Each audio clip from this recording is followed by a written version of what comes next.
کتنی بہنوں کو روتے دیکھا، بھائیوں کو پھول کر کے کہتی ہیں ابا جی نے مرن تو بعد ایک مرتبہ بھی تو نے بلانے کا فون نہیں کیا ہے۔ او لوگوں، چھٹیوں میں بہن کو بلا لیا کرو، عید تہوار میں بہن کو بلا لیا کرو۔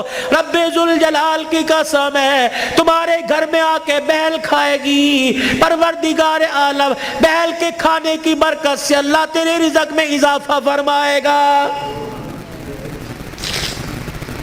ماں باپ کو کھلانے سے، بہن بھائیوں کو کھلانے سے اللہ کی قسم گھر کے اندر برکت آیا کرتی ہے، بے برکتی نہیں ہوا کرتی۔ گھر کے اندر رزق میں، عزت میں اضافہ ہوا کرتا ہے۔ اے فاطمہ آ جا، بہت دن ہو گئے، 4 دن باپ کے گھر رہا۔ اللہ اکبر، تیرا باپ تیری جدائی برداشت نہیں کرتا۔ سیدہ فاطمہ نے ابو جان کا ہاتھ پکڑا، رحمت والے نبی صلی اللہ تعالی علیہ وسلم کا ہاتھ پکڑا، اندر لے گئی، کہنے لگی ابا جان جانے کو تیار ہوں، لیکن مجھے ایک بات بتلاؤ، جب آپ نے مجھے اپنے گھر سے علی کے ساتھ رخصت کیا تھا، میرا سر اپنے سینے پہ رکھ کے کہا تھا بیٹی اب تیرے پر میرا اختیار نہیں چلے گا، اب تیرے پر علی کا اختیار چلے گا، آج کے بعد تو میری مرضی کی مالک نہیں، علی کی مرضی کی مالک ہے۔ وہ کہے گا اٹھ جا تو اٹھ جائیو، وہ کہے گا بیٹھ جا تو بیٹھ جانا۔ ابا جان آپ نے کہا تھا کہ جی ابا جانے کو تیار ہوں، لیکن علی گھر میں کوئی نہیں، میں نے نہیں پوچھا تھا کہ علی ابا لینے آ جائے تو تیری بغیر اجازت کے جا سکتی ہوں کہ نہیں، ابا بیٹھ جائیو، اگر علی کہہ دیں گے چلی جا چلی جاؤں گی، اگر منع کر دیا تو میرے ابا جان آپ ناراض نہ ہونا۔ لاؤ ایسی زندگی جس کو تم دلہن بنا کے، جس کو تم 10 سولے سونا چڑھا کے گھر لے کے آئے ہو، سوٹی اٹھا کے کھڑی ہوگی، زبان درازی کرے گی، کہے گی اچھا ماں باپ کے گھر میں جانے کے لیے تیرے سے پوچھنا پڑے گا۔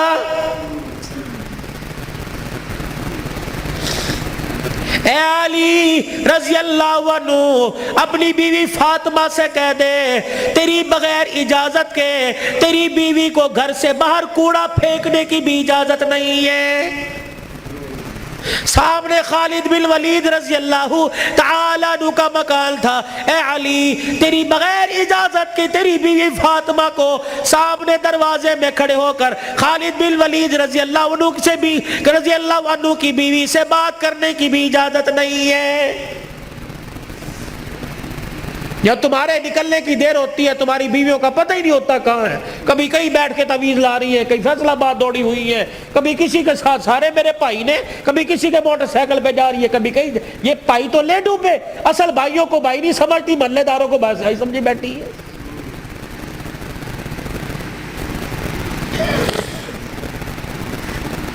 جب شریعت اجازت نہیں دیتی کہ بچہ 10 سال کا ہو جائے، 11 سال کا ہو جائے تو بہن کو اجازت نہیں بھائی کے پاس بیٹھ سکے، بھائی کو اجازت نہیں بہن کے ساتھ لیٹ سکے، بہن کے جسم کے ساتھ اپنا جسم لگا سکے، تب 11 سال کا بھائی بہن کے ساتھ جسم نہیں لگا سکتا تو تجھے محلے دار کے موٹر سائیکل پہ بیٹھ کے شہر جانے کی اجازت کس نے دی ہے؟ مولانا بشیر صاحب صحیح کہہ رہا ہوں؟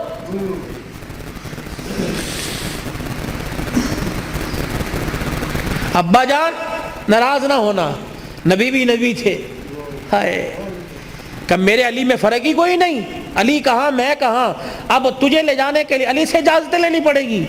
چپ کر کے گھر کے کونے میں بیٹھ گئے، کب آئے گا کب آئے گا کہاں؟ اتنی دیر میں سیدنا علی رضی اللہ عنہ نے گھر کے حجرے کا پردہ ہٹایا، ناک کی نتھے پھلائی، فاطمہ ابا آئے ہیں؟ علی تجھے کیسے پتہ لگا؟ کہ ویڑا بتلا رہا ہے، نبوت کی خوشبو سے مہک رہا ہے۔ وہ بیٹھے، کیوں کوئی غلطی تو نہیں ہوگی؟ نہیں علی میرا ابا مجھے لینے آیا ہے۔ تو گئی کیوں نہیں؟ علی تیرا انتظار تھا۔ فاطمہ میرا التظار کیوں کیا؟ کہ تیرا حکم نہیں، اجازت نہیں، کہ تیرے باپ کے آگے میں کیا اجازت دوں گا؟ کہ علی بات اجازت کی نہیں، بات تیری مرضی کی نہیں، رب ذوالجلال کی قسم ہے اگر تیری اجازت کے بغیر آج چلی جاتی تو قیامت کی صبح تک میرے باپ کی نبوت والی پگڑی پہ لوگوں کی انگلیاں اٹھ جاتی۔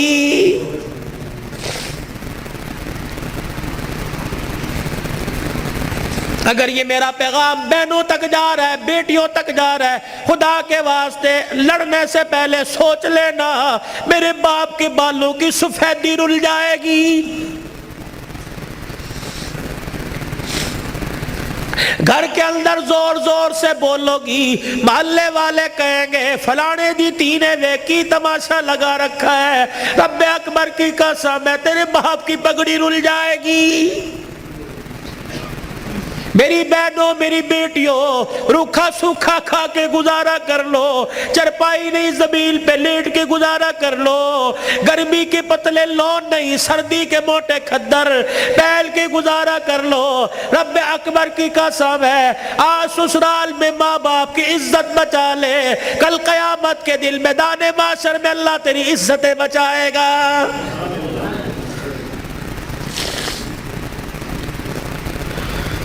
علی رضی اللہ تعالیٰ عنہ کہنے لگے جلدی جا۔ علی جاؤں گی صحیح لیکن جانے کا انداز کچھ اور ہوگا۔ کیا؟ علی جب گھر سے نکلوں میرے ابا کو آگے آگے کر دینا، درمیان میں مجھے کر دینا، میرے پیچھے آپ چلنا۔ حضرت علی رضی اللہ تعالیٰ عنہ کہنے لگے اس میں کیا حکمت ہے؟ کہ علی جب باپ کے گھر پہنچوں گی، ابے کے گھر کی دہلیز پار کروں گی، اس وقت تجھے بتلاؤں گی۔ رحمت والا نبی گھر سے نکلے، جہاں حضور قدم رکھتے سیدہ فاطمہ الزہرا وہیں قدم رکھتی، اس کے اوپر حضرت علی قدم رکھ کے نشان مٹا دیتے۔ جب نبی کے دروازے پہ پہنچ گئی، رحمت والے نبی کے گھر میں داخل ہو گئی، حضرت علی پوچھنے لگے فاطمہ قدموں کی نشان کیوں مٹائے؟ اپنے چہرے کی طرف اشارہ کیا، اے علی جب سے ہوش سنبھالا اس چہرے کو علی المرتضیٰ نے دیکھا یا محمد الرسول اللہ نے دیکھا، میں چاہتی ہوں جیسے چہرہ غیر محرم کی نظر سے بچا ویسے پیر کا قدم بھی غیر محرم کی نظر سے بچ جائے۔ میرے باپ کے قدموں کے نشان پر قدم اس لیے رکھا زمین کے ذروں سے پردہ ہو جائے، اور اپنے قدم پر تیرا قدم اس لیے رکھوایا کہ میرا پردہ آسمان کے ستاروں سے بھی ہو جائے۔ تو پھر ایسی گود کے اندر حسین نہ آتا تو کون آتا؟ ایسی گود کے اندر زینب نہ آتی تو کون آتی؟ ایسی گود کے اندر حسن محسن نہ آتے تو کون آتے؟